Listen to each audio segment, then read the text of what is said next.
the NCAA Basketball Championship.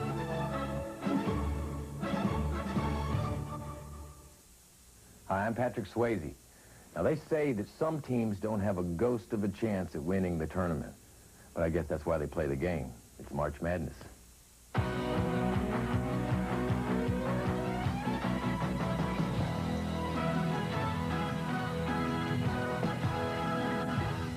And hi again, everybody. I'm Pat O'Brien, along with my partner, Mike Francesa. And this is as clean as this desk is going to look, I think. That's about it. I suppose it's fair to say, let the madness begin. I've heard that before. So much is up in the air. Here in the metropolitan New York area, snow is in the air.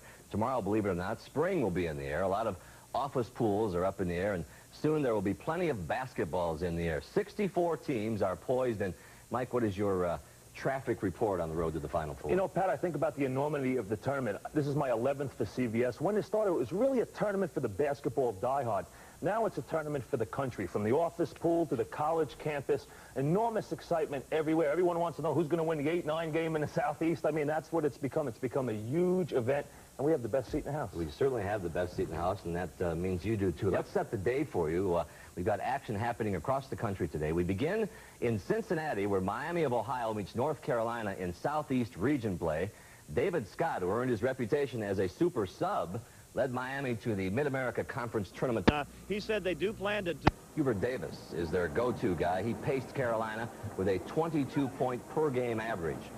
In Greensboro, East action begins in the region there with LaSalle and Seton Hall. Randy Woods, the three-point bomber and fifth leading scorer in the nation, guides the Explorer offense. He's some player, folks. And Terry DeHare comes in for Seton Hall. Terry and the Pirates, he's on a quest of a 23-game streak in which he has scored in double digits.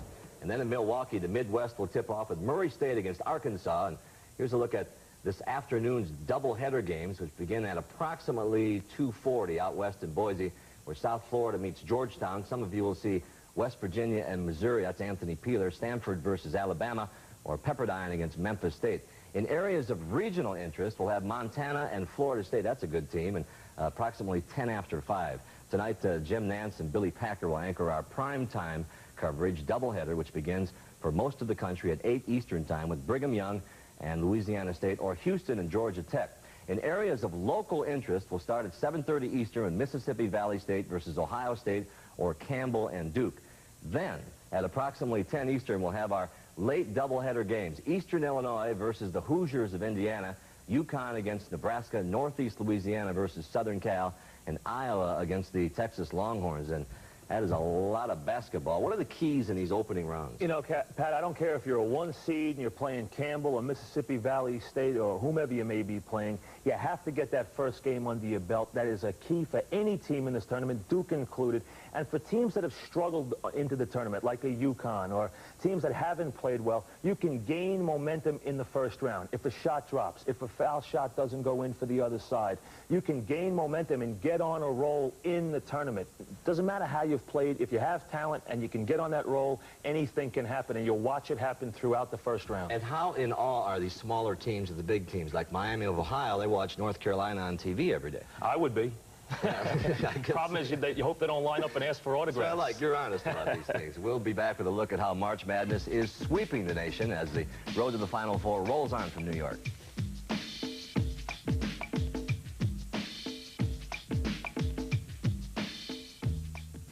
To save their jobs, their future, their whole town. Riverfront Coliseum by the banks of the Ohio in downtown Cincinnati. A first-round Southeast Regional game, Miami of Ohio against the 4-seeded North Carolina Tar Heels. Tonight, top-seeded Ohio State takes on Mississippi Valley State, followed by Nebraska and Connecticut. Our second game here, Alabama against Stanford. But we begin with 4-seeded North Carolina against 13-seeded Miami of Ohio. Good afternoon, everybody. I'm Vern Lundquist along with Len Elmore. North Carolina comes in with its proud tradition, 18 consecutive years in the tournament, 21-9, Len, this year, but they're slumping a little bit. Well, certainly, Vern, in the last 9 games, they've lost 6 of them, and they've given up an average of 86 points. Now, that's not a winning combination there for Carolina. They're big. They've got 3 7-footers on their roster. They're going to have to utilize that size the way they have in the beginning of the year if they're going to be successful in this tournament. North Carolina in the Final Four last year. From Miami of Ohio under second-year head coach Joby Wright. They have not made the tournament since 1986, but they come in as the MAC champions, and they have won 9 in a row. Well, they're certainly a good team, a better team than a lot of people thought. They weren't expected to win the Mid-America Conference. But I'll tell you, one of the things Joby Wright told us is that his team has to play the North Carolina team that's on the floor right now. They can't be intimidated by that aura, which includes the Michael Jordans and the James Worthys. Don't look at the name on the uniform, just look at the player's face. Here are the starting lineups. Craig Michaels, Matt Kramer, John McKenna, Scott Ballou, and Jamie Mercurio for Miami of Ohio. George Lynch, Henrik Rodel will start for Brian Reese for the Tar Heels. Eric Montross at center. Hubert Davis, who has been on a sensational streak in the last 8 games, and Derek Phelps are in the backcourt. There's Hubert Davis, a 30-point average over the last 8 games. The officials for this first game in Cincinnati: David Hall from Lakewood, Colorado, Tom Lopes from Hazlet, New Jersey, and Rich Sanfilippo from Millburn, New Jersey. These two teams have met 3 times, all in the early 70s. North Carolina has won 2. Miami of Ohio 1. McKenna and Montrose, and North Carolina controls. Derek Phelps has it in the backcourt, number 14, picked up immediately by Scott Ballou. Henrik Rodel, entry pass to Montrose, the double down, and Montrose hits for 2. It's important that Carolina gets their big people started early. They've been to 11 straight Final 16 appearances in the NCAA tournament, and the way this team is going to get there is to get their big people involved. Miami of Ohio, a much smaller team than is North Carolina, but they do have outstanding perimeter shooters. There's Craig Michaels, number 22. McKenna, who has not played well of late. From the corner, that's for 3. They will kill you from the perimeter. Joby Wright told us that that's going to be the focus. That's what's gotten them to this point, by being a very accurate 3-point shooting team. Now Phelps to Rodel and back to Lynch. Matt Kramer drops off Lynch. Turn around, no good.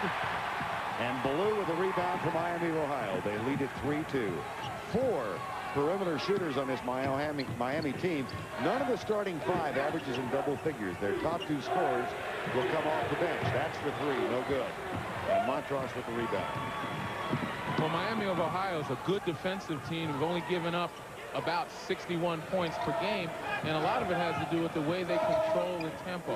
As I mentioned, that's what's gotten them to be champions of the Mid-America Conference. Good defense and good judgment on offense. Hubert Davis, rebound comes into the hands of Craig Michaels, and Ballou brings it up for Miami of Ohio. 3-2, opening 90 seconds of the ball game. Southeast region from Cincinnati, the number 4 seed North Carolina Tar Heels against 13th-seeded Miami of Ohio. Ballou, not that much of a shooter. Here's Matt Kramer. North Carolina extends the perimeter defense. Jamie Mercurio back to McKenna. They quickly get it to Matt Kramer. Shot clock now at 10. Mercurio from 3. No, short. Quick outlet pass and the rebound. Hubert Davis does not have the numbers. He'll pull up and go from the set offense. Lynch, 2. 4-3, North Carolina leads. Well, when Carolina came up and won 2 straight in the Atlantic Coast Conference tournament, it was George Lynch, as much as anybody else, who got them in good shape. He's become more active offensively. And again, he's a post player, and he needs to get active for Carolina. That 3-point effort is off the mark, so they have hit 1 of 5 thus far from 3-point range. Nice pass. Great block. Matt Kramer from Miami. Well, Miami of Ohio is a helping defensive team. Joby Wright, you know, he doesn't mind the comparisons to Bobby Knight. Joby Wright being an assistant under Bobby Knight for 10 years as well as a player. His team has to help out a lot. They really don't have any size inside, and that was a good example of coming to weak side. Brian Reese has ended the game now, number 31 for Dean Smith's North Carolina Tar Heels. Here's Reese, guarded by Mercurio. 4-3 North Carolina with the lead. 16:54 to go first half. Phelps, nice entry pass. Hubert Davis, left-hand shot up and in. Well, Hubert Davis, you know, you have to look back to 1970 when Charlie Scott was doing it all for the Tar Heels. You have to look back that far to find a Tar Heel player who's averaged as many points per season as Hubert Davis. Averaging 21 for the season, almost 22, but 30 in the last 8 games. And a lot of great players came in between there. We mentioned a couple of them at the beginning of the telecast. Michael Jordan, James Worthy, Sam Perkins. You can go down the line.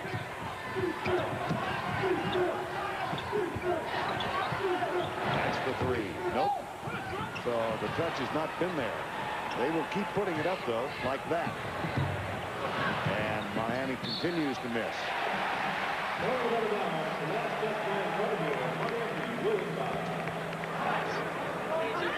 1-1. Those of you who are standing by to watch LaSalle Seton Hall will be going to Greensboro for the start of that game. That's due for a tip at 25 minutes after the hour, so we're going down to Greensboro for some of you shortly. 1 of 6 from three-point range now for Miami of Ohio. They trail by 3. 1 of 7. Well, that was inside the three-point range. But Kramer takes it to the corner. And we've got an injury timeout. Mercurio is down for Miami of Ohio. Jamie Mercurio, the senior from Maumee, Ohio. 15:50 remaining in the first half of play. We'll check on the Mercurio injury in a moment. Most people streak. However, today, Miami is only 1 of 6 from three-point range, and this is the team that averages 45%, or 41% rather, over the course of the season. And they certainly rely on the three-point shot. They take 15 per game, and the shots they've been getting today are wide open. They're just not putting them down. Mercurio is on the bench, and Cedric Van Leer, number 24, has taken his spot.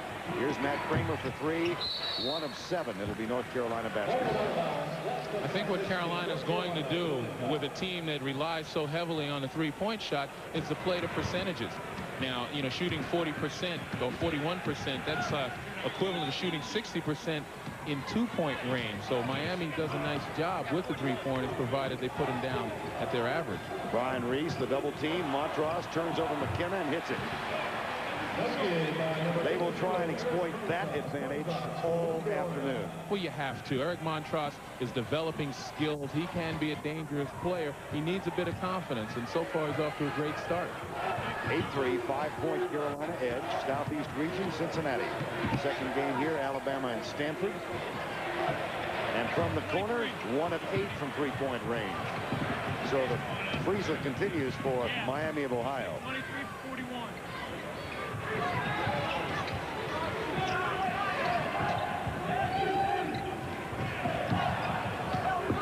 Ballou went for the steal, didn't get it. The shot comes up short, but Montross puts it up and in. And he's got 6 points.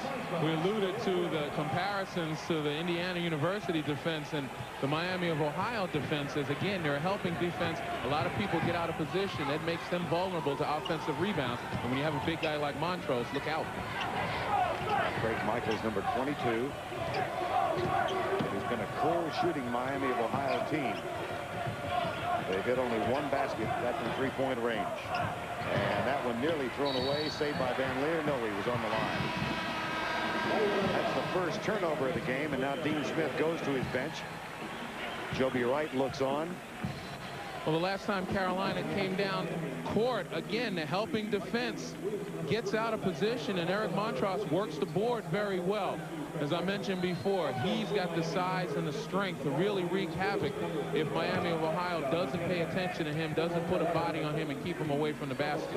Dean Smith goes to his bench. Pat Sullivan, number 3, Henrik Rowe, number 5, and Kevin Salvadori, 33, are in. They join Phelps. And turnover. Traveling on Salvadori. Well, Salvadori, primarily known as a defensive player, he led the Atlantic Coast Conference in shots blocked. He and Sullivan come in really just to bring some fresh legs in there to keep up the defensive pressure. And Joby Wright has gone to his bench as well. The top two scorers, David Scott and Mike Williams, are in. And Lamar Williams, number 50, has replaced McKenna to try and give some defensive help on Montross. That shot again won't fall. And the foul in the backcourt on Cedric Van Leer. That time David Scott, just in the game, launches one, but the Carolina pressure, the half-court pressure, is starting to bother Miami of Ohio. They're not only not putting their shots down, now they can't get the ball to people to get those wide-open shots. They're becoming more difficult. Derek Phelps guarded by Derek Cross, number 3, who's also in the lineup. LaSalle with an early lead over Seton Hall in Greensboro. I guess that score might change shortly. Unless there's a forfeit, yeah, it'll change. Dean Smith with a victory today. Dean Smith can surpass John Wooden as the all-time winningest coach in NCAA tournament play. He and Coach Wooden have each won 47. Here's Cedric Van Leer. David Scott, leading scorer for the team. Watch the baseline. That's rejected. Lamar Williams with the putback won't go. The tip won't fall. And Lamar Williams has it taken away. The foul is called underneath on Pat Sullivan.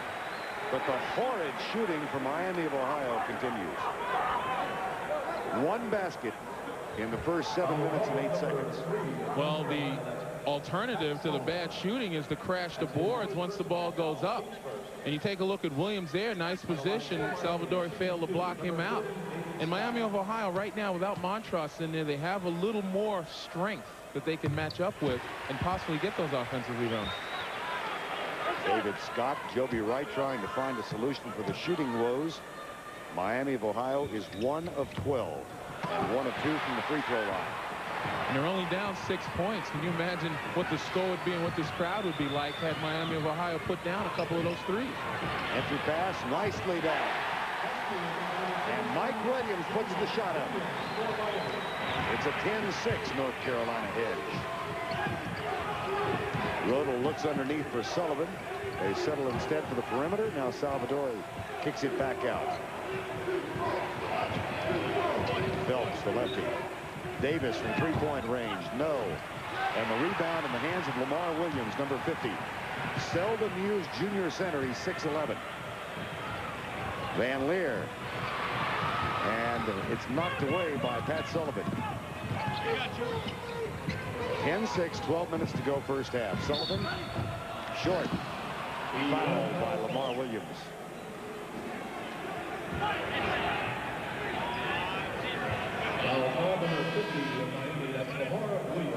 All right, last time down, we're going to take a look at the flash across the paint here. A good ball movement. And here, patience makes the difference. And Williams, who's an excellent athlete right here, is able to flash to the post with Sullivan on his back. Miami deciding to go away from the three-point shot and start to look inside a little bit. Pat Sullivan at the line for North Carolina gets the first. 11-6 with 12:01 to go. First half of play.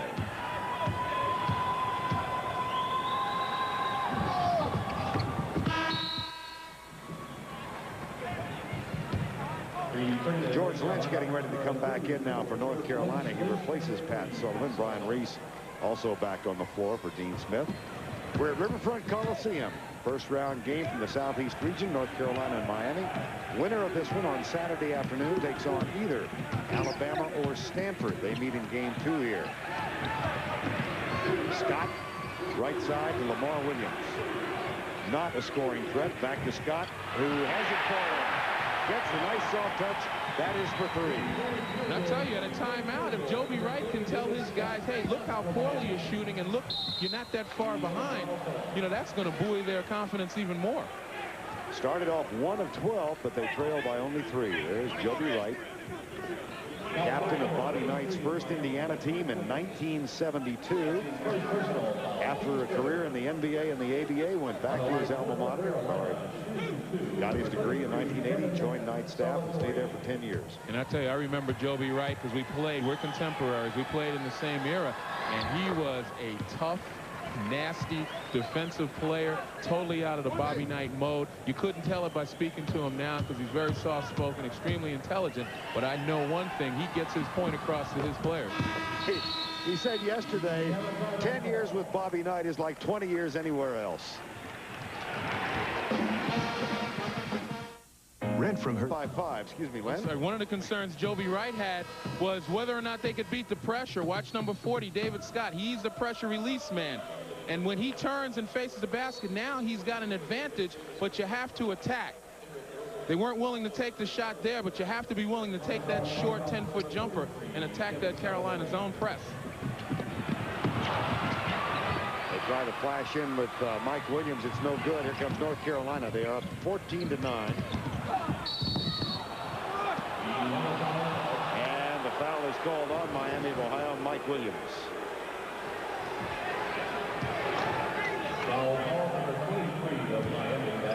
That's the fourth team foul on Miami of Ohio. George Lynch goes to the line. Junior Roanoke.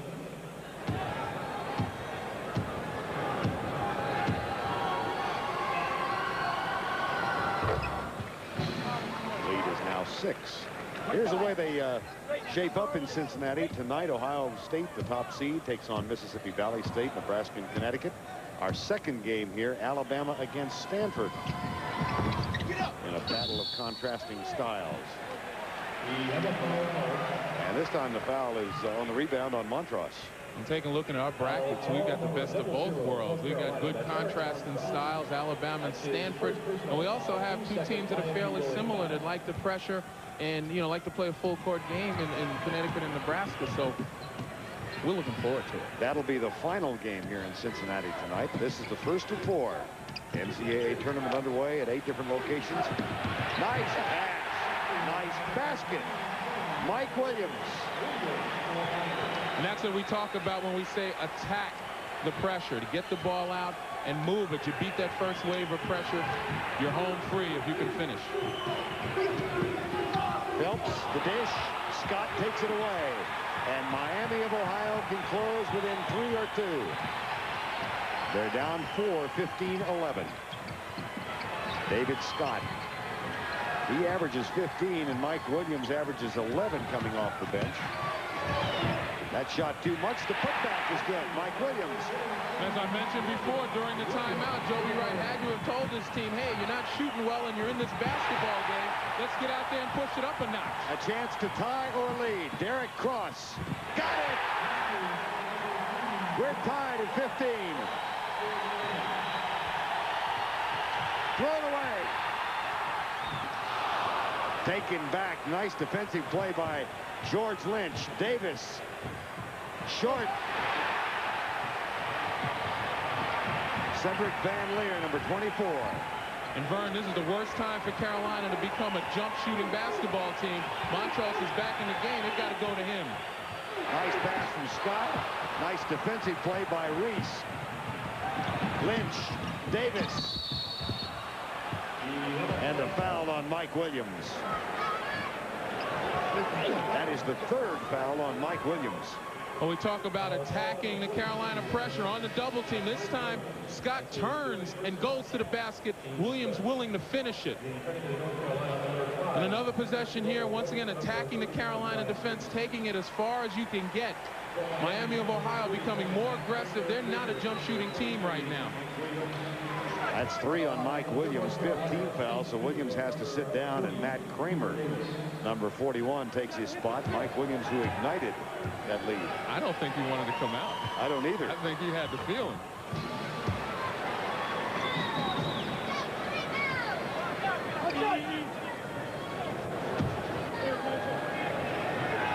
Davis free throw gives North Carolina the lead. And they're back up by 2 at 17-15. Out here in Cincinnati, it's going to be very important for Carolina not to let this game get away from them and let this crowd into it totally. because that gives Miami of Ohio kind of a home flavor. Miami of Ohio located in Oxford, just a half an hour up the interstate from Cincinnati, so almost a home game. Dean Smith saying, I'd rather that Miami of Ohio was located 535 miles from Cincinnati instead of 35.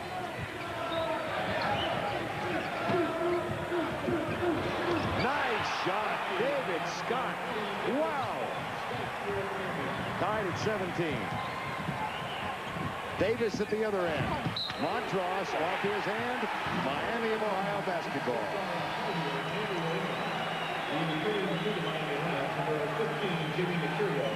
Well, David Scott, who came off the bench, even though he's a unanimous All-Mid-America Conference player, he comes off the bench. He's the finisher for Joby Wright. Joby says it's not who starts, it's who finishes. And Scott's a much better player after he gets perspective on the game, and he's able to come in and get something started right away. Derek Cross, the freshman from Bloomington, Indiana, and a foul is called on George Lynch.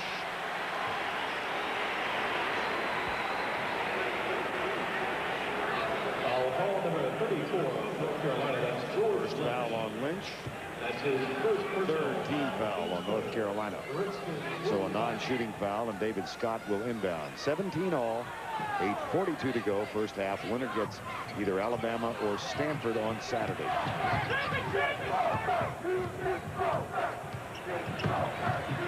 Cross doing a nice job against the Carolina man pressure, not picking up his dribble and not being double teamed in the wrong spots. Skip past Mercurio. A little dangerous with that one. Here's Cross. Almost out of control. The three-pointer rims out. Lynch on the floor, picked up by Hubert Davis. 17-17. 4th seeded North Carolina, 13 seeded Miami of Ohio. See, Carolina likes to run a ball movement passing game, but they have to be willing to be patient, sustain that passing game until they can get their big guys on the blocks, because they have such an advantage. Nice move by Phelps, and the basket falls. Then again, if you got the opening, you might as well take it, right? Derek Cross, who's been a spark plug since he entered the game, the freshman from Bloomington, Indiana. Here's Jamie Mercurio, who was injured but is back in.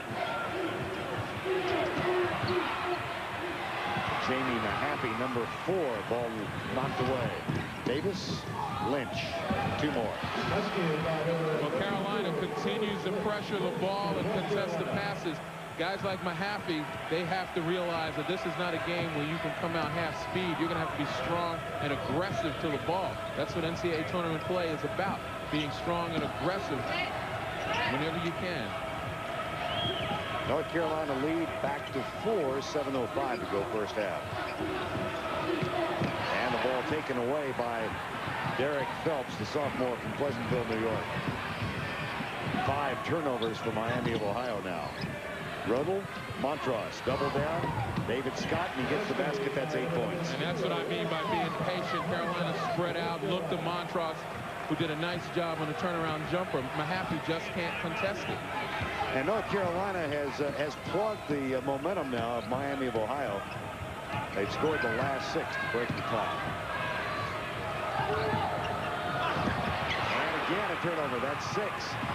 As Mahaffey looks for a call, he couldn't hang on to the ball. Ronald Rudel, offensive foul.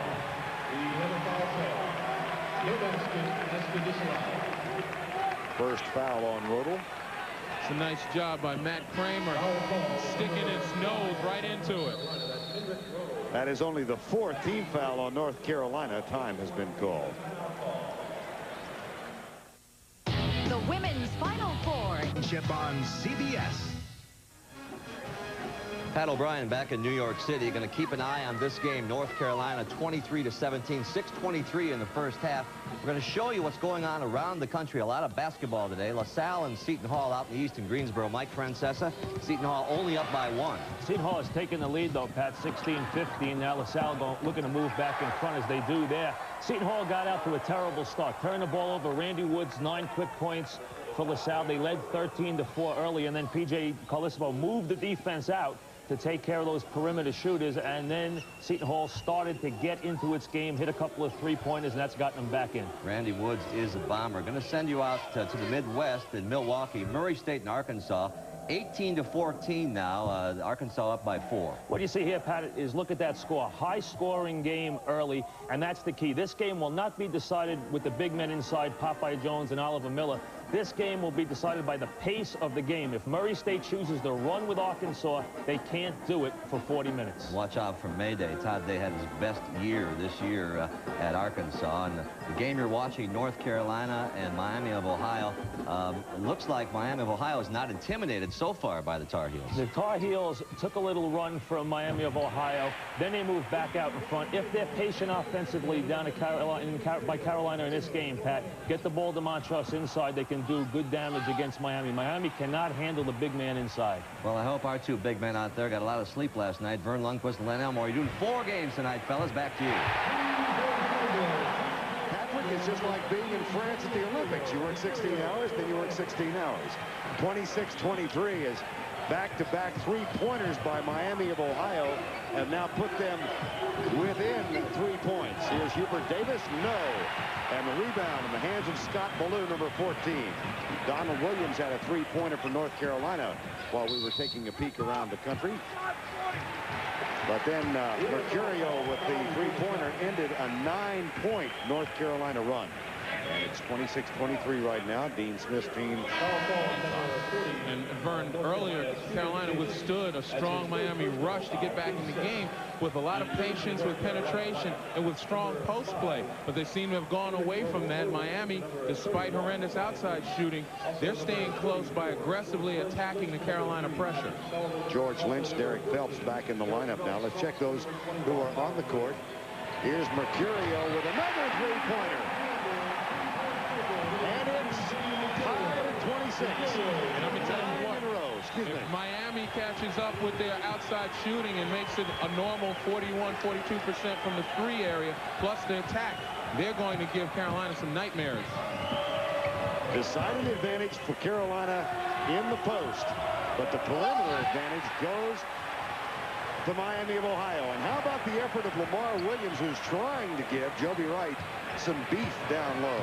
And he's doing it by playing aggressively, and that's what you have to do in this tournament. You don't look to the officials to bail you out. Lamar Williams, number 50, the junior from Middletown, Ohio, who has not played all that much this year, has the ball now, and there's an example of why he hasn't played that much. Loses control, and that is 8 turnovers now for Miami of Ohio. Double team on Salvadori. The putback is good by Brian Reese.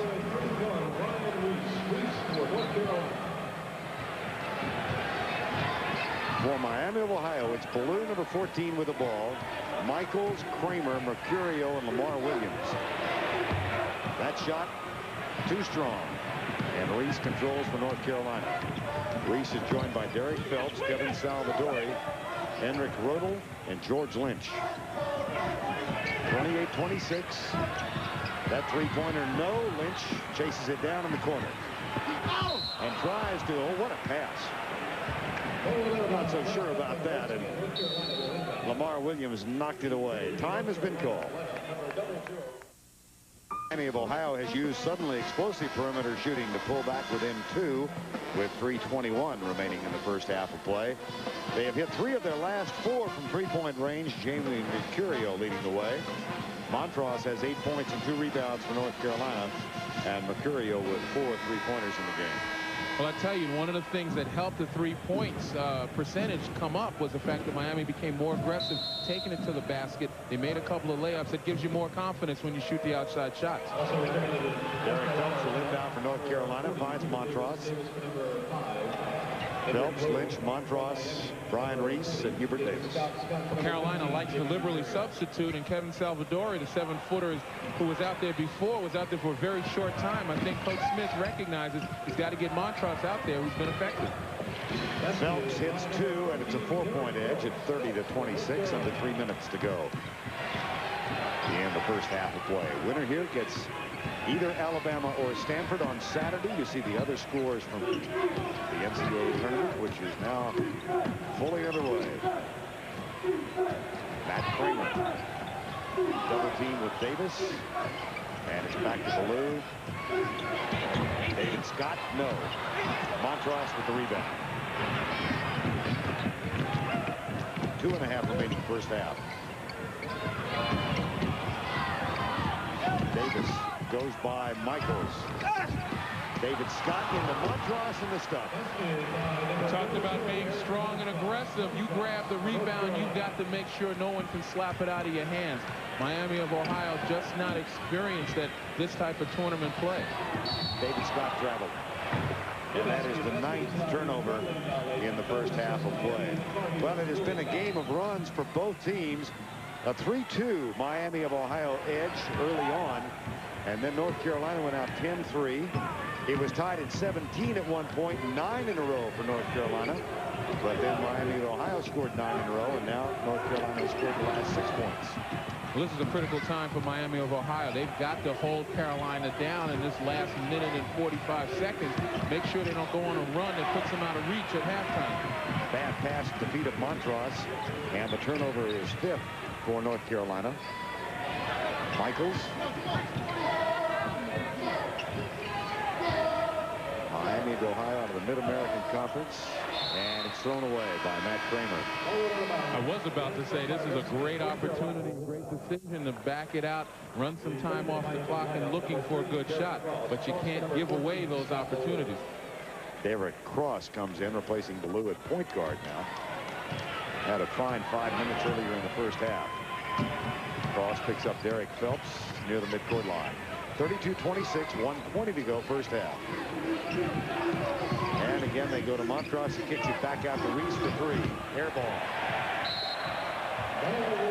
Miami Ohio fans will serenade him now. I don't think he needs to be told. No, I don't think they're... Of all things he knew, and now he gets to go to the bench, Brian Reese. Well, these last couple of minutes have been a good test. Carolina, every guy out on the floor there has NCAA tournament experience, and they recognize you play a lot closer to the vest when you're in the tournament. Miami of Ohio, they've got to come out here again and gain that experience on the job, so to speak. Lamar Williams. Back it comes to Derek Cross. 50 seconds to go first half. For 3, Michaels, Craig Michaels, the junior from Toledo. Well, we said at the outset, they're deadly from three-point range. Then they proceeded to hit one of their first 12 shots, but they come back in, and the three-pointer has kept them in the ball game. Lynch counters. Davis, short, the putback by Montross. And he's got 12 points. That is where North Carolina will exploit their decided advantage. And we mentioned it at the top of the telecast. They've got 3 7-footers on this Carolina team. Montross the most effective, but they've got to use them. 5-point edge, and it could be 7. Here's Phelps. 11 turnovers have hampered the Miami cause. So 4-seeded North Carolina has a lead of 7 at the half. That's the end of the first half with our score. North Carolina 36, Miami 29. Our exclusive coverage of the NCAA championship continues after this message and a word from your local station. CBS Sports exclusive coverage of the first round of the revolutionary Gillette sensor shaving system. Gillette, the best a man can get. About ready to start the second half from Riverfront Coliseum. Carolina seeded 4th in the Southeast region, up by 7, though Miami of Ohio has hung tough. They trail by as many as 9, used a couple of spurts to come back and tie the game. And Lenny, they have used the perimeter shooting to do that. Well, they certainly started off in a cold fashion, but with good penetration and aggressive play to the basket, they forced Carolina to play them outside. Now, once outside, they start to swing the ball. And that kind of ball movement is what's gotten a lot of free and open shots from the three-point area for Miami of Ohio. They make the defense shift, utilize some picks, and they find some wide open people. Miami of Ohio with a decided advantage from the perimeter, but North Carolina's big edge comes inside. 19-3, the advantage in inside scoring. Eric Montross has led the way. Well, Eric Montross hasn't missed a shot, 6 for 6, and he's been utilizing his size and positioning to great advantage. And the turnovers, Miami with 11, North Carolina only 5, and North Carolina has used that to account for 14 of its points. And most importantly, Miami of Ohio in the last 2 possessions in the first half, 2 turnovers. That's a 4-point swing for Carolina, and that's just a question of tournament experience. And we're underway with the start of the second half, 36-29. There's Scott Ballou who hits the first basket of the second half.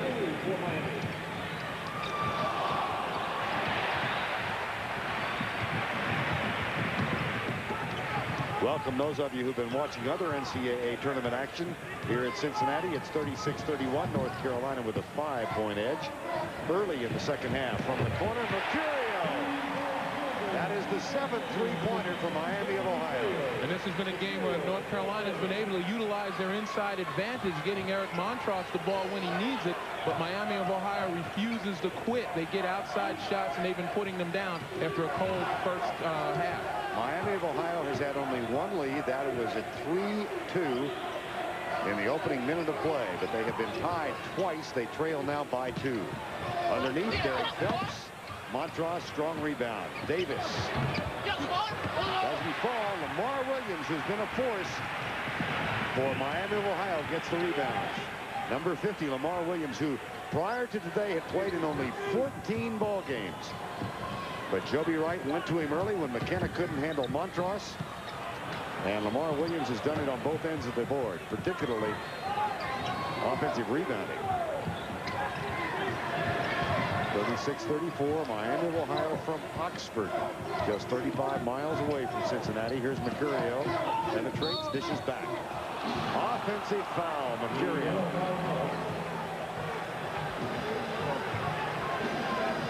Southeast region in Cincinnati, 4 games later tonight. The top seed, the Buckeyes, take on Mississippi Valley State. Nebraska, Connecticut could be a real close ball game.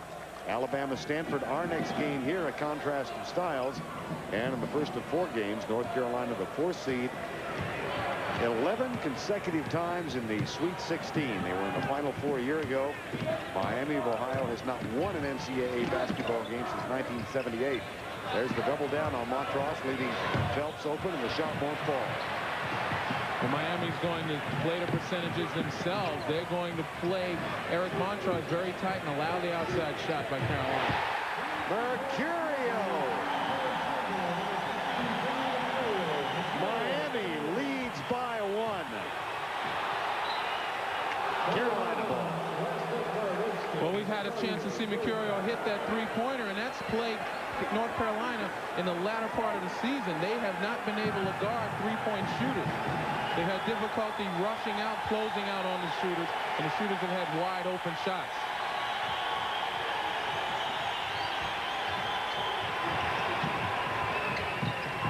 Hubert Davis, guarded by Michaels, has to adjust the shot. No.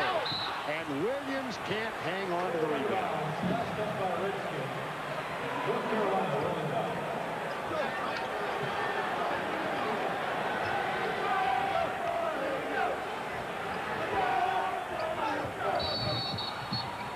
Whistle, away from the ball on Lamar Williams. I'll tell you right now, Vern, the biggest problem that Carolina's having is they can't get Hubert Davis. They're all everything guard. Can't get him on track. Right now, he's 1 for 11 from the floor, and they certainly need him in the offense. And this is from a young man who has, in the last 8 games, averaged 30 points per game and has hit 55% from 3-point range. There's Davis, 12th shot. This one won't go either. And the advantage rebounding shows in North Carolina. Foul underneath. Offensive. Fouls on Eric Montross, and the thing that he did was use his arms to knock away the defender. Montross is big, he's strong, he's capable. He's got to learn to keep his arms above, near his shoulders, and use his body to move people. That way you won't get caught. Miami of Ohio started out 1 of 12 from the field. And they have come back from a 9-point deficit to claim the lead. Williams. Craig Michaels. Michaels, a career 4-point grade point average at Miami of Ohio. That shot short. Montross with a rebound for North Carolina. They can reclaim the lead.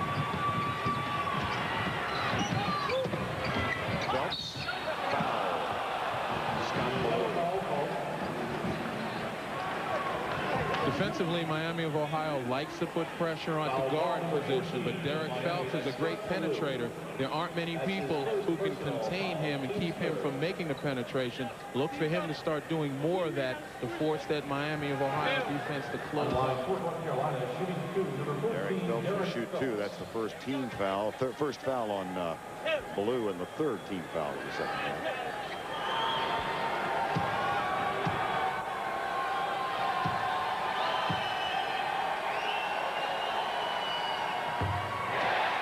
Free throw not going either. Well, the woes continue. Hubert Davis, 1 of 12 from the field. Any idea why the shot just not falling? Well, the shot's not falling when he gets open, but one of the problems is Miami's sticking to him so tightly, he's forced to change the ball in the air, and he really doesn't get the good rhythm that he normally gets. Derek Phelps gets 1 of 2. We're notched at 37. 16:40 to go in the ball game. Winner here gets either Alabama or Stanford. Their second to play in Cincinnati. Matt Kramer, Ballou. Montross comes out on Ballou. They quickly kick it, and Williams has trouble holding on to the ball, and then Lynch takes him down. Takes Ballou down, that is.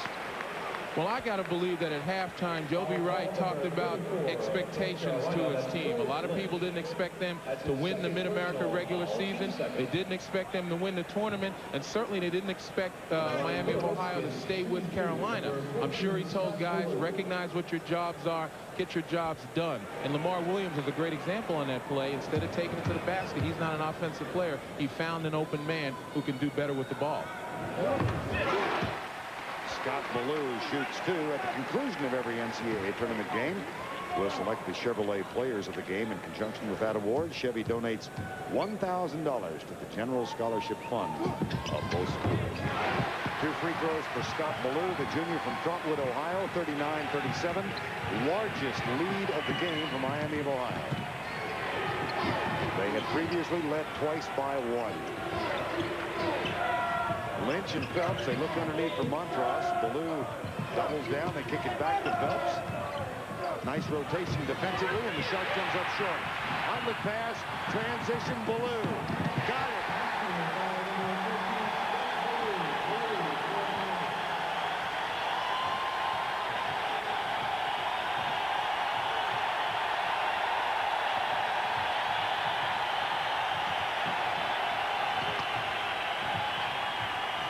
Phelps, short. Kramer rebound, Miami of Ohio.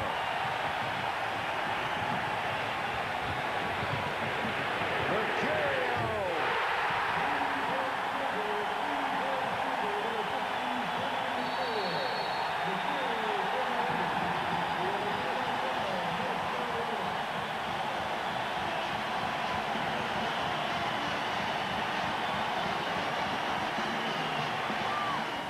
Led by 9. They now trail by 7. They have 1 point in the second half. One of the biggest concerns of Carolina would be not to make this a home game for Miami of Ohio, not to let them get in or even get a lead to bring this crowd to life. Unfortunately for them, that's what's occurring right now. Davis fouled. Matt Kramer picks up the infraction, and Davis will go to the line. Now that's just an example of recognizing situations in the basketball game. You got a Hubert Davis who's ice cold. You don't want to bail him out by fouling him in fouling the jump shooter. You never want to foul the jump shooter, but certainly not a guy like this. Senior from Burke, Virginia, 82% at the line. Hubert Davis.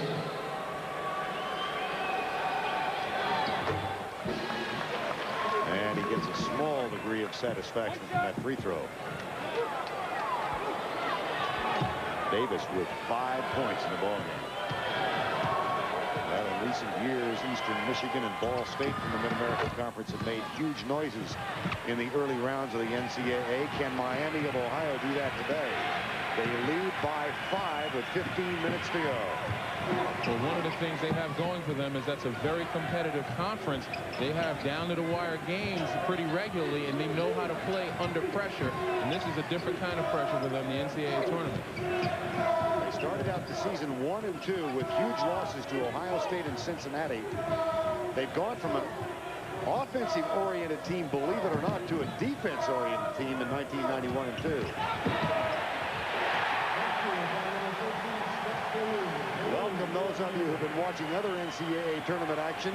A 7-point Miami of Ohio lead over North Carolina. This Miami team trailed by 7 at the half, but they have used the 3-point shot, particularly from Jamie Mercurio, to take the lead over the highly favored North Carolina Tar Heels. And it's also a case of Miami of Ohio playing a scrappy type of defense. Doing a nice job on Hubert Davis, although they fouled there. Davis is fouled, goes back to the line. This is the first of 4 games here. Later tonight, Ohio State takes on Mississippi Valley State. Nebraska meets Connecticut. Our game 2 in Cincinnati will feature Alabama and Stanford, the Southeast against the Pac-10. Also number 3, I'll tell you, that Alabama-Stanford game, you got a great player in Adam Keefe who literally carries his team on his shoulders, but you have a great defender in Latrell Sprewell, a guy who shut down some of the top scorers in the country this season. Michaels and Kramer will get a rest. And Mike Williams comes on. He picked up 3 quick fouls in the first half. Mike Williams, who is one of the few superstitious players on this Miami team. About 6 games ago, he started wearing 1 sock high and 1 sock low. Well, what's happened? They haven't been beaten since. You can see the high sock. The low sock is out of sight. Out of sight. In his sneakers. Davis gets the free throw. Also returning to the Miami lineup. I got a feeling, though, after this game, regardless of the outcome, he's going to feel that his team is good enough and he doesn't have to rely on superstition, and all they have to do is go out here and play their game. Davis gets them both. It's 46-41. Alice Chet goes on the court. Derek Cross has come in at point guard. There's a pass to Mike Williams. He saves it, throws it away. 2-on-2. Foul is called underneath on Derek Cross, and Hubert Davis will go back to the line. That actually might have been a good foul. Davis was surely going to get the ball up to the hoop in a layup situation, being 6'5", and Cross only 5'11". But more importantly, Carolina now has extended their pressure. Instead of doing it in the half court, it's more 3-quarter court, and it caught Cross by surprise. 16 foul on Miami of Ohio. 46-41. It is 36-29 North Carolina at the half. They have had shooting woes from the field. Rodel looks underneath for Pat Sullivan. Double team back to Phelps. Gets it out to Rodel. Tenacious defense right now by Miami of Ohio. We said before, they're scrappy. Nice drive. Henrik Rodel gets 2, and it's a 3-point Miami edge.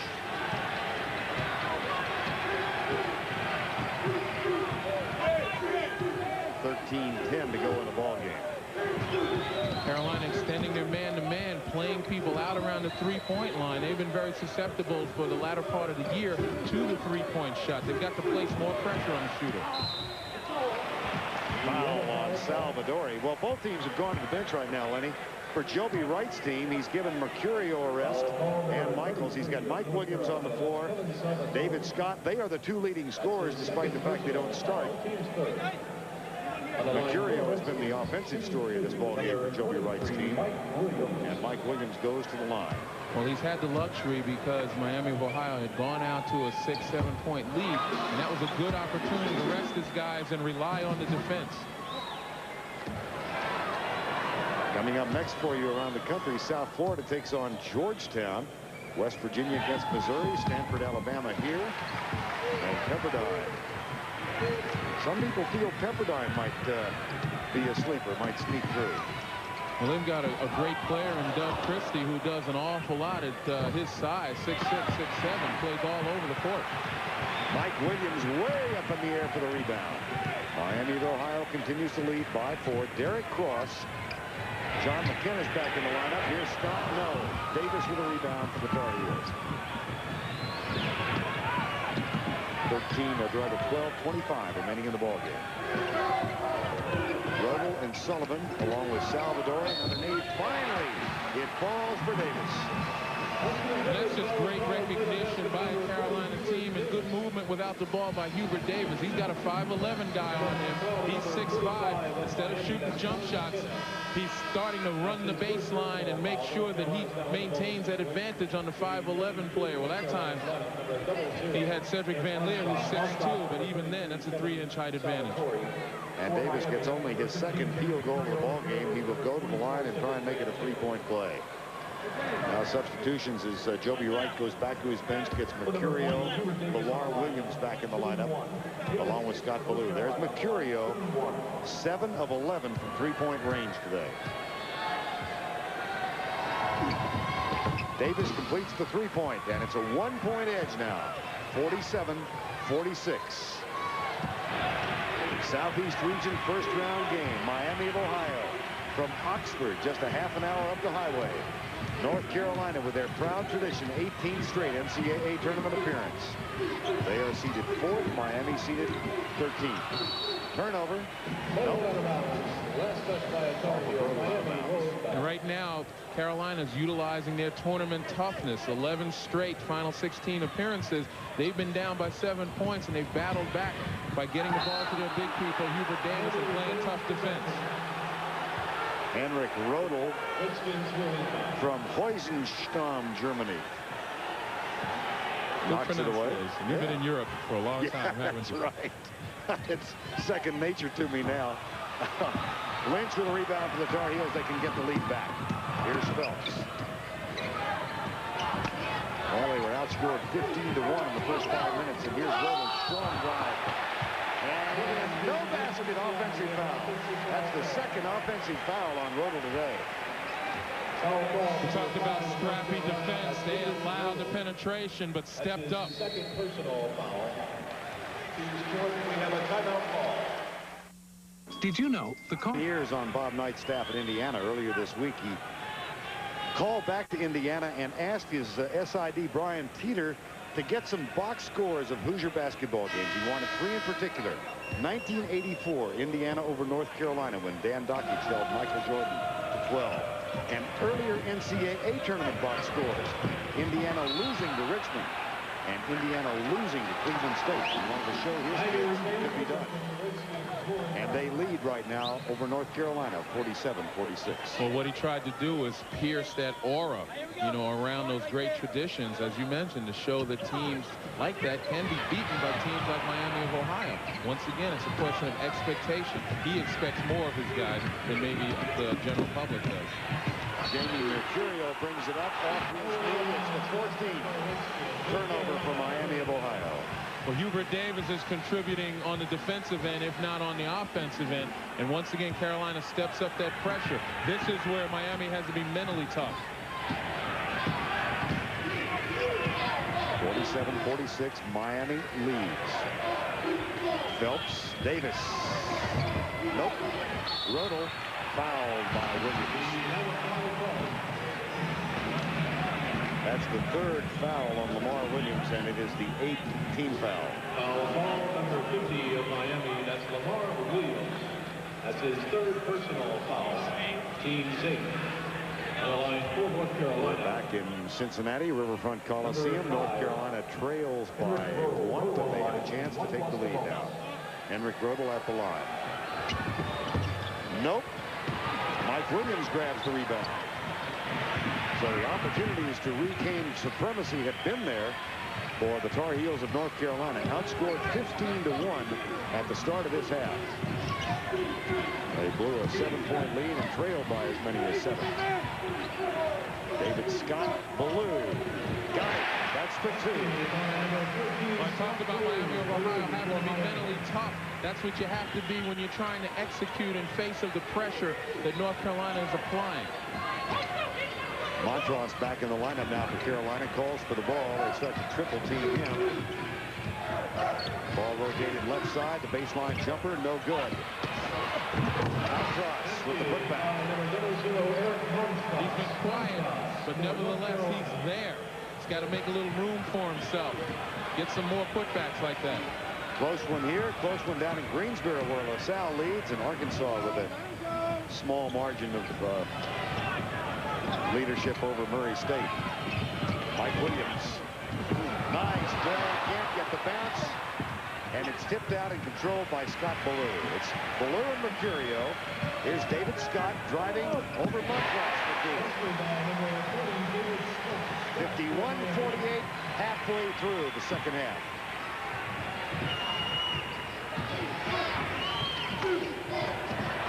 Nice pass to Montross from George Lynch. A 1-point edge, 16 points for Montross now. Leads all Carolina scores. Davis defensively on Mercurio. Denied the 3-point. Alley-oop too strong. 15 turnovers. And another chance for the lead. Montross.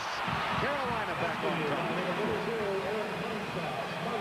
Again, a nice job of patience by Carolina, waiting for the big guy to get in position to utilize that size. Size and positioning in a half-court game is going to win out for you. Look at Hubert Davis denying access to that 3-point shot to Mercurio.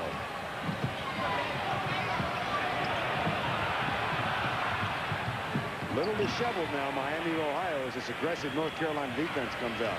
Well, as I said, the mental toughness, Miami of Ohio, they've bent numerous times, but they haven't broken yet. This may be the point with this pressure. Ballou kicks it back to Scott, tries to go by Lynch, adjusts the shot, and puts it up. Finally it falls, Mike Williams. Well, maybe the demise of Miami of Ohio has been greatly exaggerated. They're still attacking. Mark Twain's around here somewhere.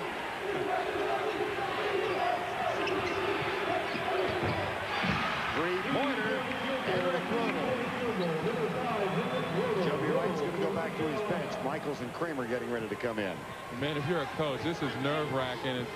With everything riding on this game, and you're going to be trading baskets left and right. Mercurio. They got Davis with the foul. That's only the second foul on Hubert Davis, the 5th team foul on North Carolina.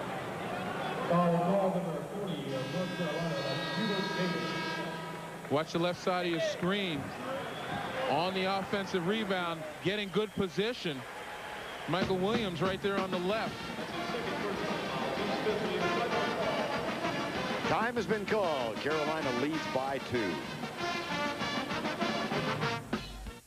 The women's CBS. Highly favored North Carolina in a struggle. They trail by as many as 7 in the second half. They've come back to reclaim the lead now with 7:54 to go in the ball game. Michaels and Ballou, along with Matt Kramer, Lamar Williams, and Scott, David Scott for Miami of Ohio. Hubert Davis, Derek Phelps, Salvadori, Brian Reese, and Pat Sullivan on the floor for Dean Smith's Carolina Tar Heels.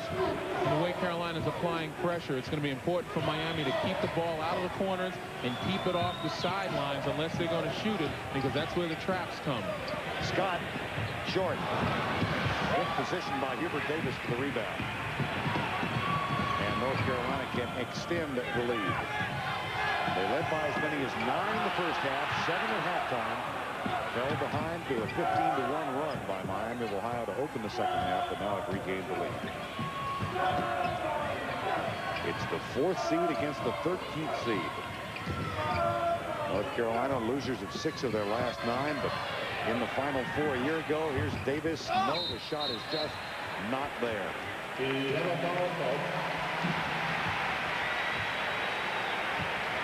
Foul is on Salvadori, his 3rd.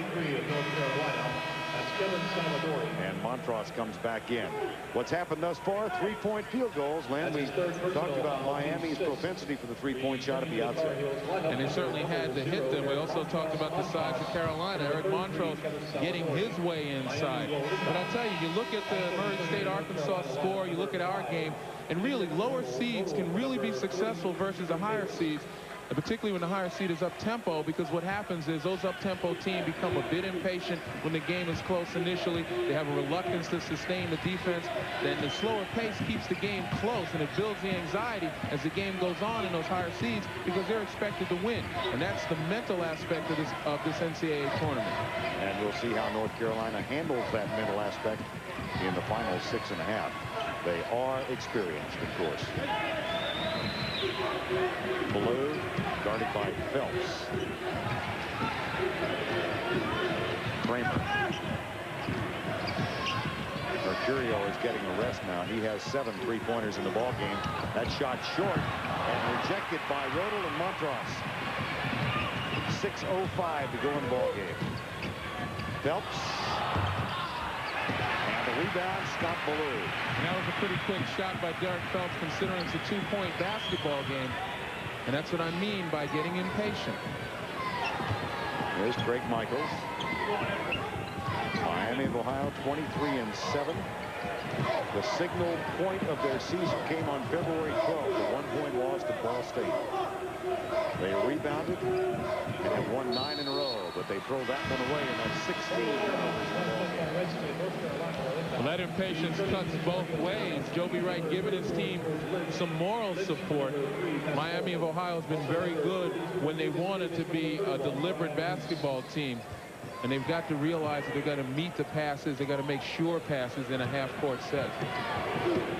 5:34 remaining. Winner of this one gets either Alabama or Stanford here in the Southeast region in Cincinnati on Saturday. The other 8 teams in this region playing in Atlanta. And the winners will advance ultimately to Lexington. And a foul is called on Williams down low. That's 4 fouls on Lamar Williams. Transfer from Northeastern Oklahoma Junior College. That's his 4th personal foul. Team's 9th. Well, 5:20 remaining in the season for one of these 2 teams. And every precious moment becomes memorable, especially if you are a senior on one of these ball clubs. Lynch got it. The lead is 3. Mike Williams. One shot. Go straight now. Wait. One time.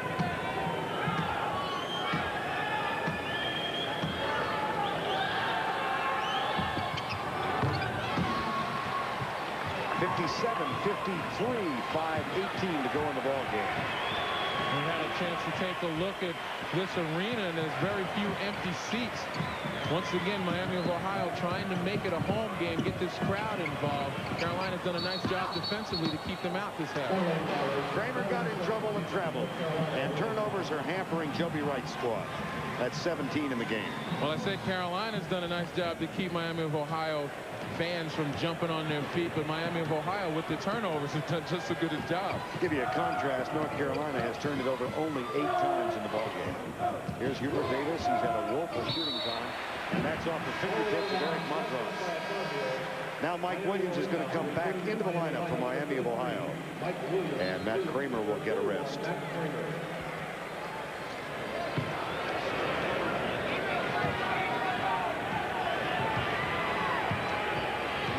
.47 remaining.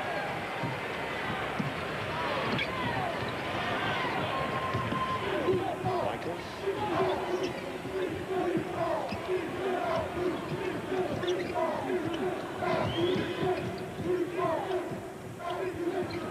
David Scott. There's the help coming from Hubert Davis. Nice move, but the shot short. Montross rebound. Great pressure by Carolina, denying the outlet people off the penetration. Montross at the other end. No.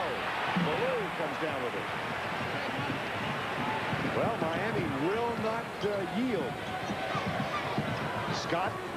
Nice move. David Scott. The lead is 3. Scott has 10. And it's going to take big plays like that to answer Carolina to keep this crowd in it. Crowd's back in it. Montross, 2 shots between putback. Well, they will, as they have all exploit that advantage, Montross and Lamar Williams. And I'm very impressed with Montross. He's not forcing his game today. When his teammates shoot, he's making room in front of the basket because he knows he's got the putback. Montross with 20 points, 10 of 12 from the field, and he's complemented that effort with 10 rebounds. He's got 20 of the 37 Carolina inside points. Pushed away by Montross. That's a good defensive job. Alley, no. Lynch.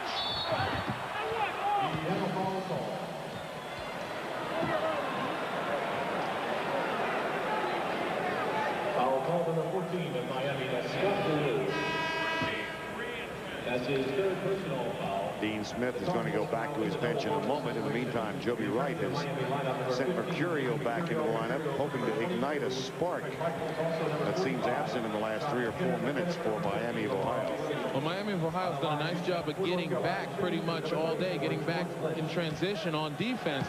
They can't be tired because this is their pace of basketball. With 3 minutes left, approximately, you know, it's about in the 60s. But I don't think the physical nature of the play, particularly with Montrose, I don't think they're accustomed to that. Because Montrose, with his size, he can wear a lot of people down. Lynch misses the first and the second, but guess what? 11 of 13 from the field now for Eric Montrose. And that's just a question of not blocking out. And when you don't block out, particularly on the free throw line, it has a lot to do with physical fatigue. Mercurio misses the 3, tries to put back the 2, and Montross grabs it in the air. Well, Joby Wright feels that was certainly a foul, and so do the people in the arena. Dean Smith sticking his index finger in the air and circling it and spread it out. 2.5 to go. The Tar Heels have overcome a 7-point deficit to now lead by 6, despite Hubert Davis hitting 2 of 16 from the field today. They have won it if they win it with Montross down inside and at the free throw line. 2:10 remaining. Rebel, no. Carolina fresh 45. Well, the reason Carolina spreads it is to make Miami sustain its defense and then look for openings to penetrate to the basket or get to the free throw line. Mercurio draws the foul. That's his second, 11th team foul. To the Miami lineup, number 41, Kramer, number 23, Mike Williams. Well, Hubert Davis, a tough afternoon. 2 of 17 from the field. And no, he wasn't trying to hide then. He was trying to shoot. But I tell you, he's a valiant type of player. He'll bounce back from this play if Carolina wins. And I'd really be afraid if I were the next team that he's going to face, because he comes out with a vengeance. Right.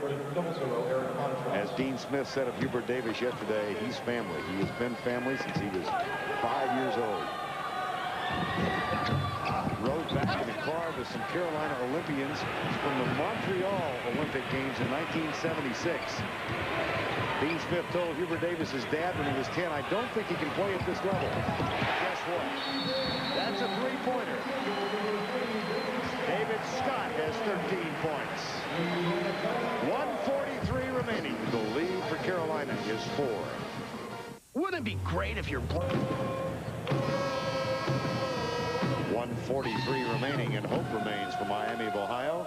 Both teams with 2 timeouts remaining. Team fouls 11 for Miami and 6 for North Carolina.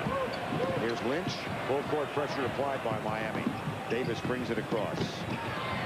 There's the double team on Phelps, and he'll go to the line again. Foul is called on David Scott.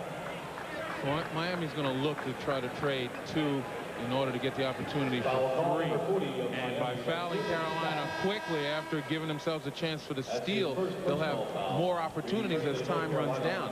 But remember, this is Miami's 12th team foul, and Carolina's going to get 2 shots rather than 1 and 1. Derek Phelps is 2 of 4 from the free throw line today. A decided advantage for Carolina in free throw shooting. Well, you saw those scores just flashed on the screen. Close games all around the country, and we anticipate more of the same. South Florida and Georgetown next. West Virginia, Missouri. Pepperdine takes on Memphis State. Here in Cincinnati, we've got Alabama and Stanford coming up. That ball belongs to Miami of Ohio. Every session sold out here at Riverfront Coliseum, which seats almost 16,000. And for an early afternoon session, this place is packed. Early first round. Here's Mercurio, goes by Lynch.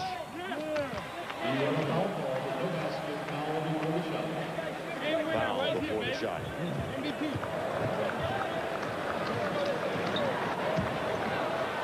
On Mercurio. Offensive foul. Well, Mercurio drove the baseline, got himself up in the air looking for some outlet people. And Derek Phelps, like Carolina players usually do, parked himself on the baseline to draw the foul. Joby Wright's second season as head coach. Got the job in September of 1990. There's Mercurio, one of 4 seniors for Joby Wright's squad, and Derek Phelps at the line. And that's got to hurt. Miami didn't even get an opportunity to put up a three-pointer. Lead is 6. Been a struggle. See if the Sox help for Mike Williams. Scott comes down for Miami. 1:14 remaining. Mercurio, Davis in his face. That's for 3. Got it. Timeout Miami. Nice move by Hubert Davis. And Mercurio has 24 points with 8 3-pointers. 64 and 61. 68 the number of seconds left. 64-61 to score. Timeout North Carolina. 5-second call. They did get the timeout. They called it in time. Barely. Barely.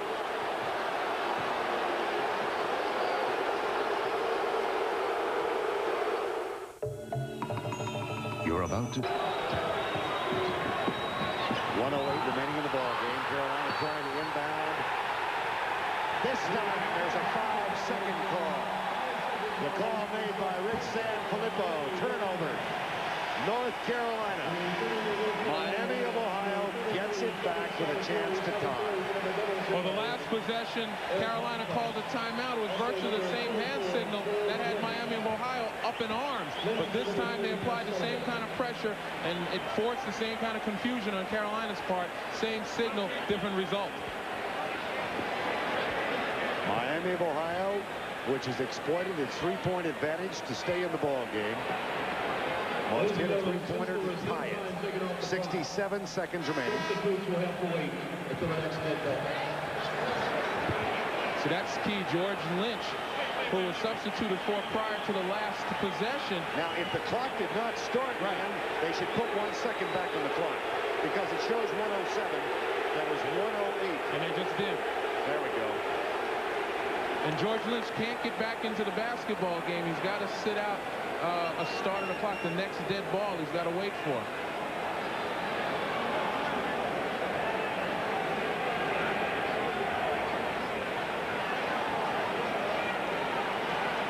Welcome those of you who've been watching other NCAA action. We have 1:08 remaining. North Carolina holds on to a 3-point lead.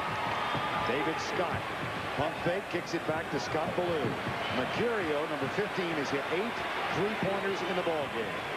Under a minute remaining. Here's Mercurio in the corner with Salvador Ioni. Davis on Scott. Off balance foul. And he was shooting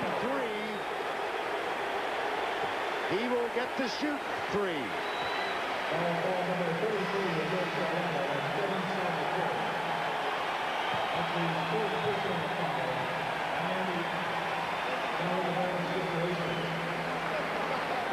Coming up here next, Alabama-Stanford. They meet the winner of this game on Saturday. Later tonight, Ohio State and Mississippi Valley State. Nebraska, Connecticut, David Scott at the line. He is an 83% shooter, and he misses the first.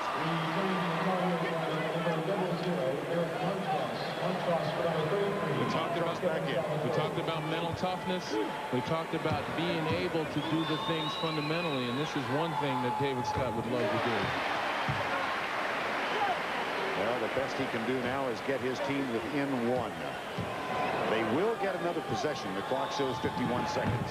2 or 3, it's a 1-point edge. Now, if you're Joby Wright, you wonder, do you foul again? Do you let your defense sustain and try to make the stop? Carolina's certainly going to look to run the clock down as far as they can, take it to the basket, get fouled, or make the shot.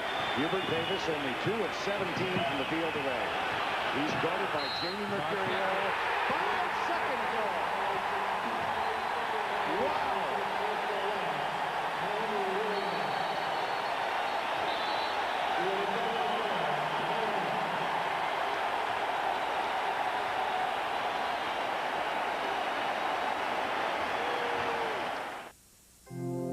Tartar control. Arm & Hammer Dental Care gives us both. Brushing with baking soda or a baking soda toothpaste is recommended by 2 out of 3 dentists to help provide healthy teeth and gums. New Arm & Hammer Dental Care Tartar Control. From the baking soda experts. How far would you go to save another person's life? Meet everyday people who live right next door and who are real-life heroes. Saturday at 9.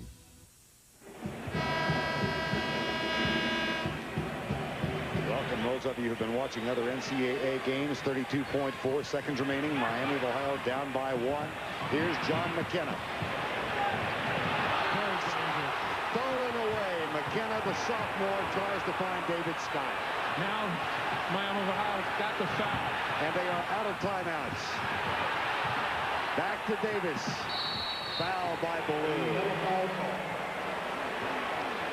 And Davis is perfect for the day from the line. He's been abysmal from the field. In the first half, we made the point that being successful in the NCAA tournament means you have to be aggressive and strong with the ball. Carolina, with great denied defense, forced some people that Miami really wasn't comfortable with in getting the ball. And Hubert Davis goes to the line.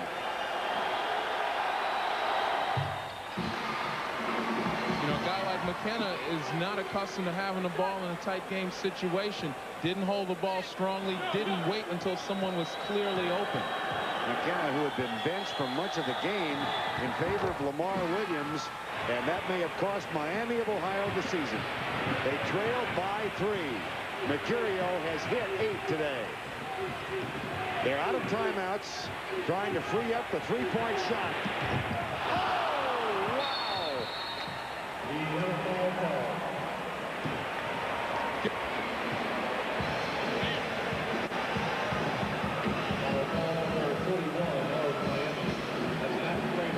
Second personal foul.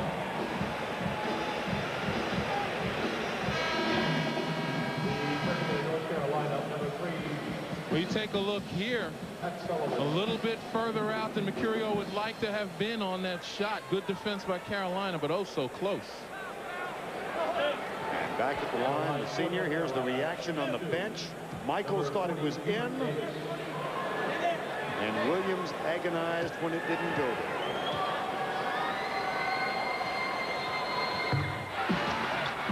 Hubert Davis, 2 for 17 from the field, but a perfect 10 of 10 from the free throw line.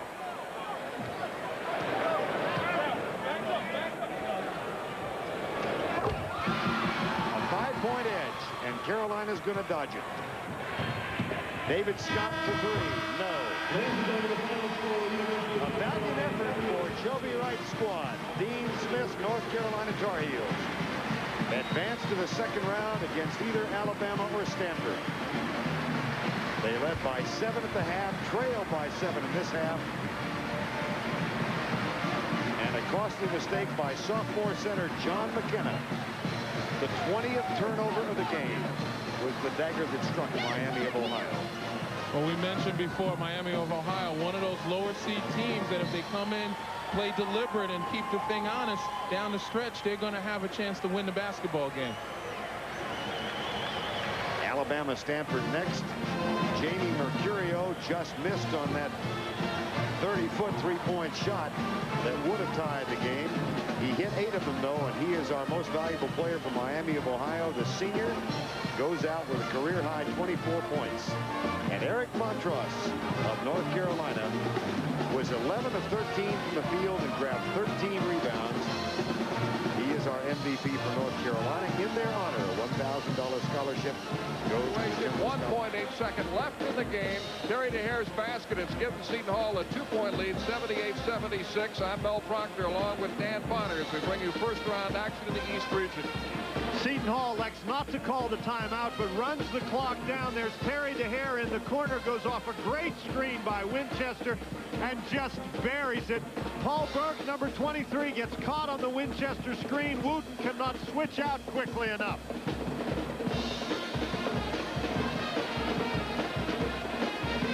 And the bench agrees.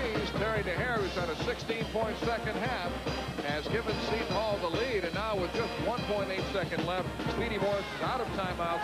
What can LaSalle do?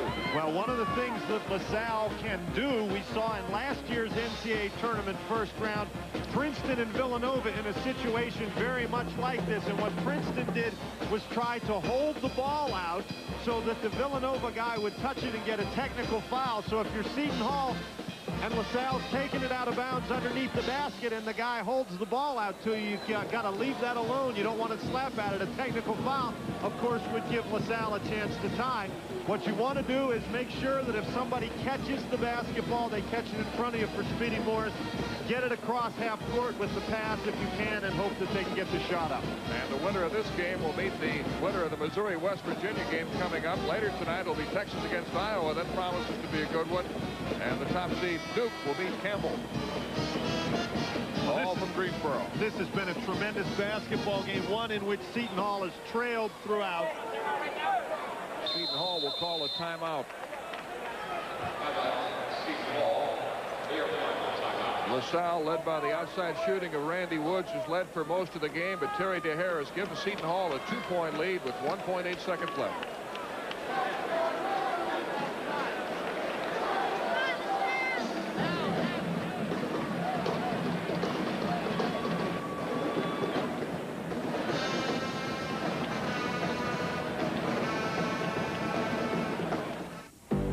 This is Andrea Schroeder. Fakes the long pass, winds up, fires it long, batted away and picked off by DeHare, and Seton Hall has come from behind to win it.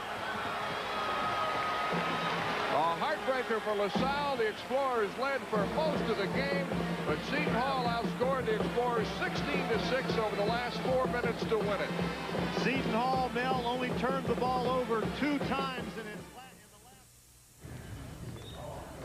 All right, out of Milwaukee in the Midwest, Arkansas has gotten its act together, 78-69. Now 24 seconds left. Let's go out to Dick Stockton and Greg Kelser. Have scares before prevailing. Frank Allen will leave the game.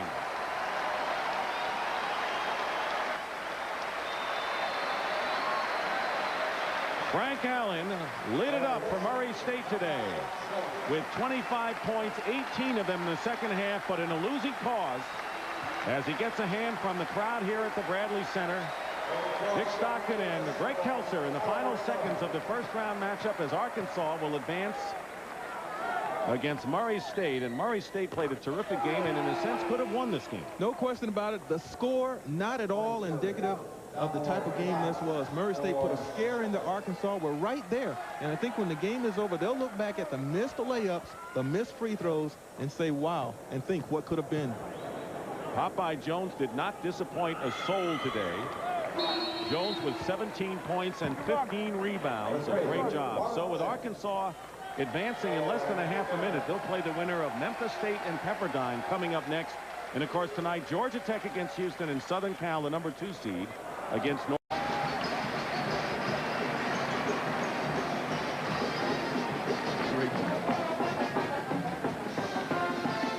Arkansas beats Murray State 80-69 to advance to the second round here in the Midwest region here in Milwaukee. Razorbacks now 26-7 and 80-69. Pat O'Brien and Mike Francesa will join you when we come back in just a moment.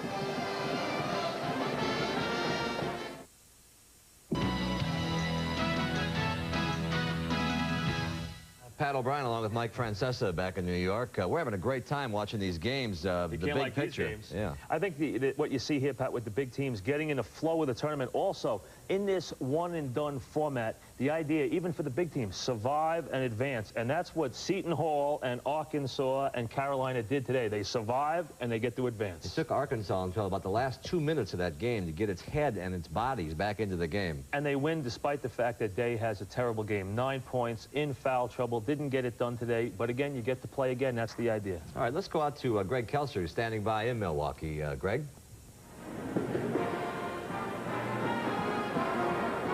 Coach Nolan Richardson, this Murray State team under your former assistant Scott Egger gave you everything you could handle today, didn't they? I guarantee you, Scotty's going to be one of the finer young basketball coaches in the business. He really had his team playing well. They shot the ball well. I mean, they did the things you had to do against a team like ours, and, you know, it's too bad you have to go against a guy like that. Are you surprised that your team was still able to get it done with Todd Day having a subpar day? Well, you know, we played a half of the year without Todd. And all they got to do is go back and remember that we didn't have him in the beginning of the year. So, again, Todd didn't have a day at all, and he was no factor in the ball game. But maybe that's a combination of him and the feelings he had for Coach Edgar and the feelings that we all have for him. Okay, Coach, good luck to you in the next round. Thank you.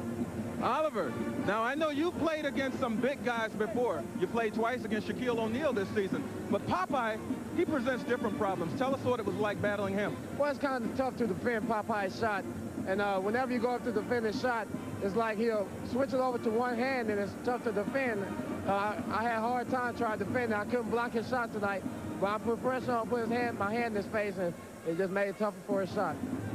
Now, in the next game, Pepperdine, Memphis State, that is, you guys lost to Memphis State, a tough loss a few weeks ago. Who do you like in that game? Would you like to see Memphis again? We want to see Memphis State again. Whatever team beat us, we always want revenge on them because it's going to be hell when we play them. So we're going to root for Memphis State, and hopefully they can come out on top on Pepperdine. But whoever it is that wins the next game is going to be in our way for moving on to the Sweet 16. So we just have to focus on winning the next game and whoever we play. Okay, good luck to you. Let's go back to New York. Hey, Greg, thank you very much. Good job. Their focus is the key word for the Big O in Arkansas. I think Arkansas has as much talent as just about anybody this side of Duke, but again, they have to be, as you say, focused and disciplined. Today, nothing in the first half, nothing from Todd Day for the game, but a W. Todd Day had one of his best seasons this year, too. He was great once he came back. A scare for them today, and a little bit of a scare for North Carolina today. More than a little. More than a little bit. You're right about that. Thank you. That's why he's sitting here, folks. 68-63 was the final. They were trailed by 7 points in the second half. And a little while ago, Len Elmore talked to an ecstatic Dean Smith. Here's how that went. Coach Smith, really tough game out here today. You guys held on at the end, but obviously you're going to give a lot of credit to Miami of Ohio. I surely will, but I do want to give credit to our players being 7 down, and, you know, after that beginning of the second half run. I thought we played great defense from that point on. We were getting good shots. We didn't make them, but when we missed them, Eric was there to tap them in. But I thought Jovi just did a fabulous job with this Miami team, and they are dangerous from 3. I couldn't believe the 3 they hit near the end. We were all over them. Quickly, in coming from 7 down, you talked about your defense. I thought you guys did a great job when you extended it more into three-quarter court than half court. Well, we got some steals. George Lynch's steal was big at the end. We put some pressure on them, but mainly it was just man-to-man pressure throughout the second half. Okay, for this next game, you're going to sit back and enjoy this one? I sure am, and talk to Eric. He had a great game. All right, thank you very much.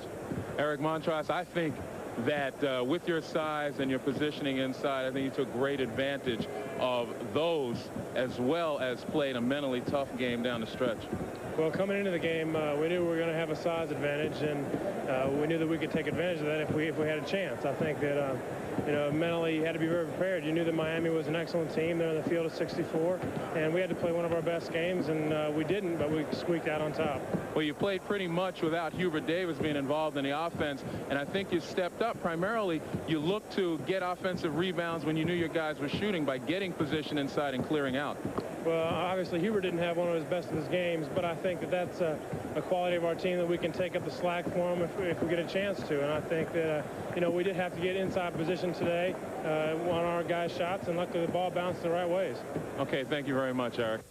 You know, when you talk to Len Elmore, you're talking to a former district attorney. That's right. Do you think Dean Smith is cross-examining his team, or is he happy to get out of there? I think he's just happy to get out of there, and he made the same comment that I was making sitting here with you. I can't believe the way this team's shooting from three. Everything went in. They hit 11 threes. It was amazing. The good defense still knocking down the threes and get the ball, as I said, throughout this game, get the ball inside the Montrose. They had a big edge there. He had a great game, 11 of 13 from the floor, and you move on. That was a tough game, though. When I said ecstatic, that's about as ecstatic as Dean Smith is going to get. And by the way, let's not take away from the Mercurio. He had 8 three-pointers out of the game, and no wonder Dean Smith unconscious. I couldn't believe he that was one. Unconscious.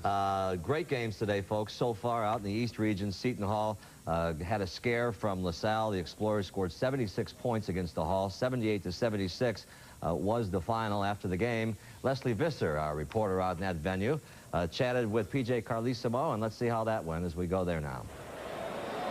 Congratulations, PJ. You did say you thought this was going to be your toughest first-round matchup. What was the difference? Well, we turned the ball over too much, and you know, you feel guilty winning. LaSalle played great. We were lucky. Our kids stepped up. I mean, Terry, John Leahy in particular, Luther gave us a big lift off the bench, but it's a shame LaSalle's got to lose. They played great, and we were just a little luckier down the stretch. What is so confusing about their zone?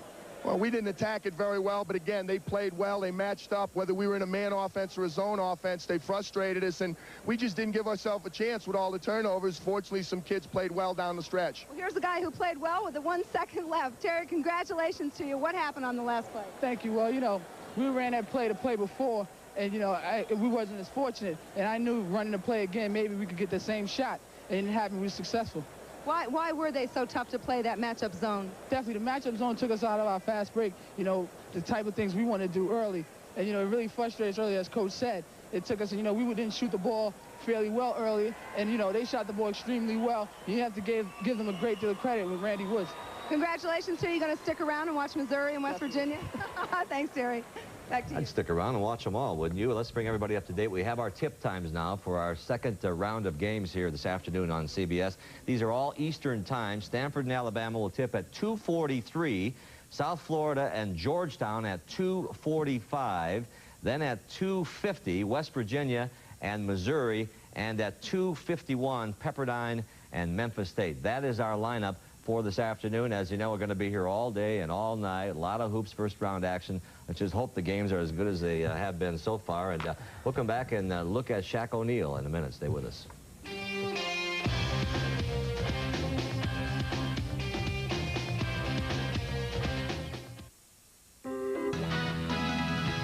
Still trying to see his picks over here. Reminder again that our tonight our primetime coverage for most of the country begins at 8 Eastern time with Brigham Young against Louisiana State. And when you think of LSU, you think of the big Bengal between the stripes, center Shaquille O'Neal. Shaq was the center of controversy during the SEC Conference Tournament, and Andrea Joyce has that story for us.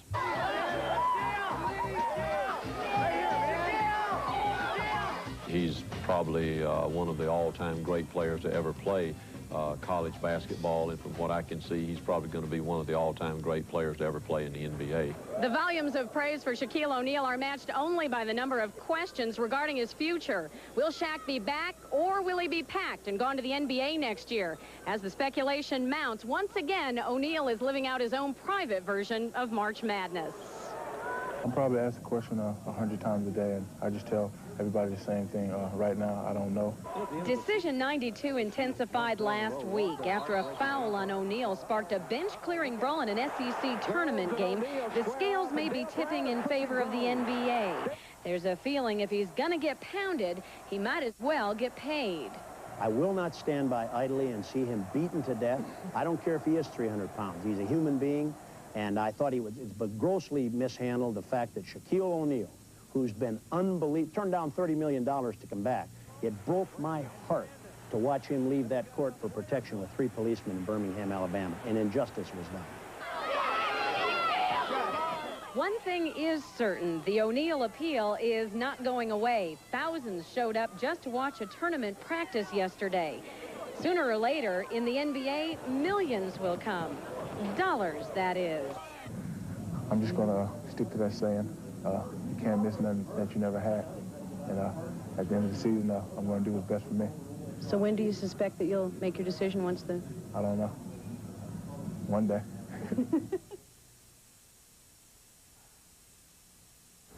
A story I'm sure we're going to be reporting on for some time. Do you think he's staying or leaving? I would leave if I were him. I think there's nothing else he can do on this level. They just collapse defenses on him. I'd go take the money. Yeah, he wakes up every morning. What, 3 guys are waiting for him when he gets out of bed, right? They will be in the NBA, too, but he gets paid for it. A lot, too. Coming up, our Game 2s on this opening day of the NCAA tournament. So far, it's been great. Hope you're having a great day wherever you are out there here on CBS. We'll be here all afternoon for you.